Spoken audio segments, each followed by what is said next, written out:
Yo, welcome back to Kai Academy, bro. I appreciate all the love and support y'all been showing on these videos, bro. It's a Sunday, so you know how to record this and get this video out. First of all, let me just tell y'all about I'm probably gonna post on Instagram about it, but I have not been trading as much this week, more for I guess mental reasons in a sense. So that's kind of the reason why I wasn't really posting anything about trades, because I wasn't trading like that honestly this week. I did end up getting two losses. I'll probably put my weekly report right here or just show y'all the losses there. I think I lost up to like 1,000.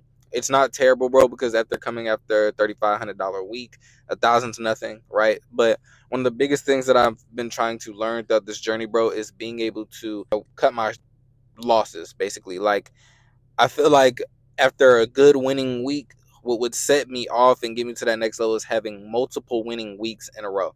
That's what's going to help me accomplish huge things and help me accomplish huge numbers, right? That's what was able to help me accomplish beating funded challenges, being able to get my first payout, was having consecutive winning weeks, right? But I realized with myself, and I wrote this down in my journal, was that every time I have a winning week, I seem to rush things, bro. Like this week, it wasn't a terrible week as far as trades. It was a real disciplined week, but I did rush some of those trades. Like a lot of the trade ideas that I did have end up hitting, just not as early as I thought it would, right?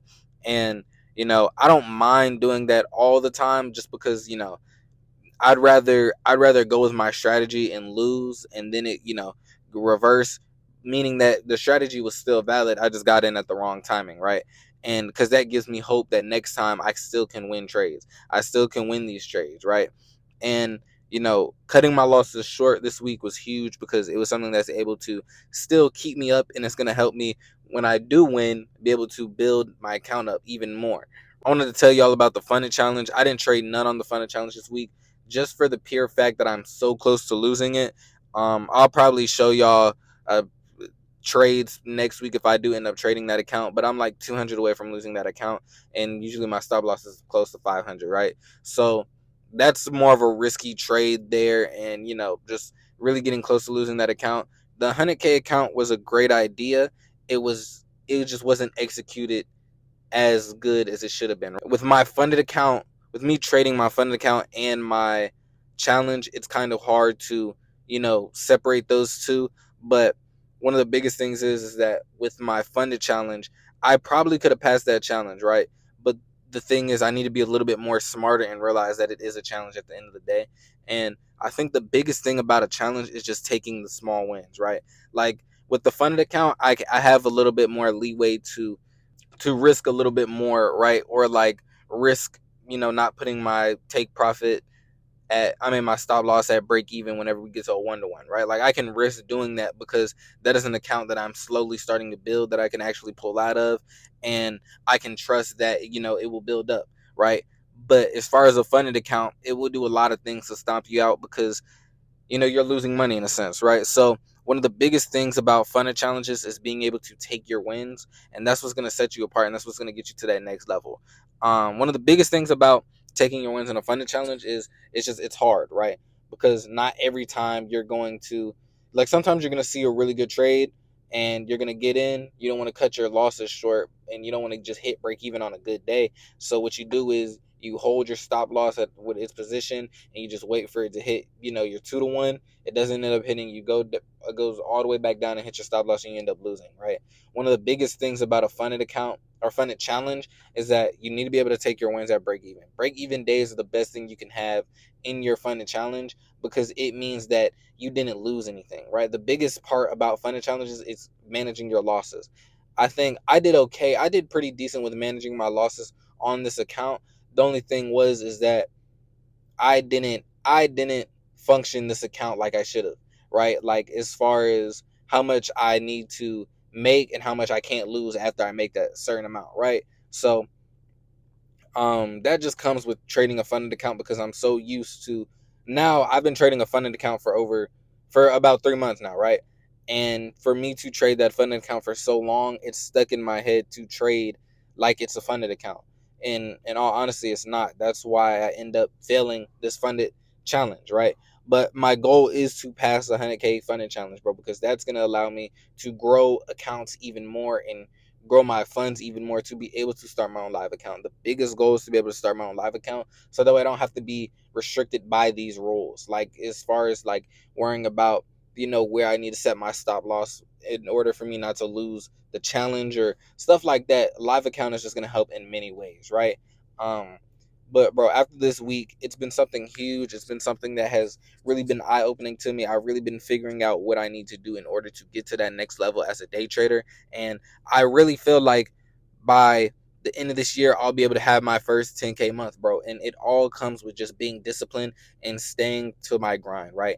Like for me to have a 10K month, I know it's going to be hard. I know it's going to be, challenging. But as long as I'm disciplined, I will be able to have a 10K month, bro. And I say this because I've had a $3,500 week on my trading account. If you do the math, if I just have consecutive $3,500 weeks, I'm bound to make 10,000 in that month or close to it, right? Or even having like I've had $2,000 winning days on my funded account, right?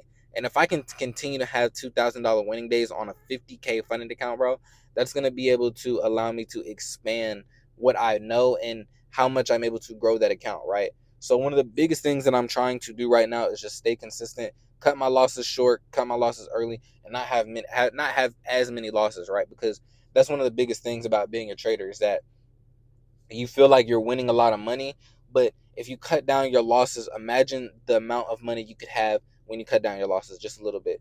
Or when I mean cut down your losses, I don't mean necessarily not losing, because as a day trader you're gonna lose. Let's be real, right? Like you're going to lose sometimes.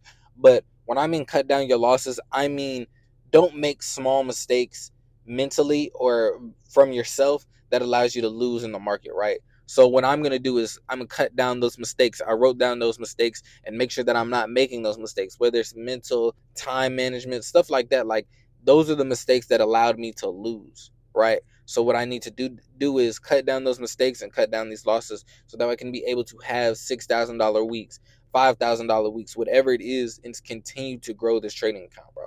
I'm so glad y'all get to join me on this trading journey, bro, because this has been one of the hugest 3 months of my life, right?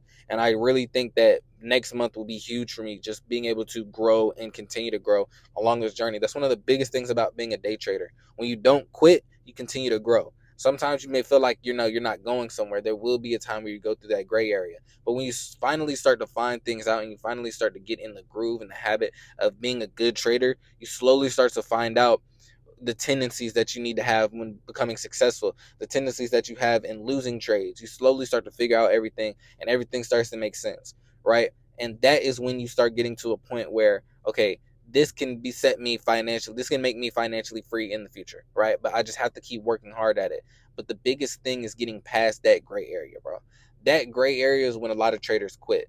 In fact, a lot of traders quit right before they get to the point of knowing what success feels like in trading, right? And I say this because there was one point where I was this close to quitting trading, where I thought I was done trading. I was tired of putting my money into it. I was tired of putting my time into it and studying it to not get anything back, in a sense, right? And that was last year. Literally last year, I was doing that and I was like, is trading really for me? Am I really going to be able to make trading happen? And it came from, the voices that I was hearing telling me that you can't make it in trading. You haven't even got a payout in trading. I was going through times where I was losing way more than I was winning. I couldn't figure out what I was doing wrong in trading. And, like at the end of it, I almost quit. But then I realized, let me just keep pushing until I can get something out of it. As soon as I kept pushing, I got to the point where I understand the market. I understand the charts. I'm able to get my first payout. I'm able to, have the hope to be able to make 10,000 in a month, right? Like to be able to achieve that, right? Like I actually, now that I see that I can make a certain amount in a week, and it wasn't even the best week for me, I know that I can be able to, I can be able I can make 10,000 in a month, bro. I know I can make that happen, right? And that just comes with mentality. That comes with time in the charts, and that comes with being able to just continue along this journey and continue with y'all, right? Yeah, man. This was just really a short video of my week. Like I said, I didn't take too many trades. I want y'all to stay tuned with this journey, bro. With Discord is literally coming out. I want to say next week I'm gonna start sending out messages to y'all, sending out links for y'all to join the Discord. I want to post my video up on there by next week on Monday. So I want y'all to really enjoy that Discord, bro. I haven't got into the VIP process yet, but I'm hoping by the end of this month or the end of next month, I can slowly start having VIP. It just depends how many people I have in the Discord that actually want a VIP access, right? So I want to ask them first, and the people in the Discord, if they want a VIP where you can join my live trades with me. You can, join live calls and do one-on-one calls even, right? But yeah, man, that's it for this video, bro. I hope y'all enjoyed. Make sure you like, share, and subscribe. Follow me on my socials at Kai Academy 05, where I post all my trades, and y'all can see my trading journey on there as well, right? You can literally go from day one, whenever I started trading, to now, where I'm at with trading now, and you can see the progress that I've gained, right? But man, I hope y'all enjoyed this video, man. I hope you make the most out of 2025, bro. Peace.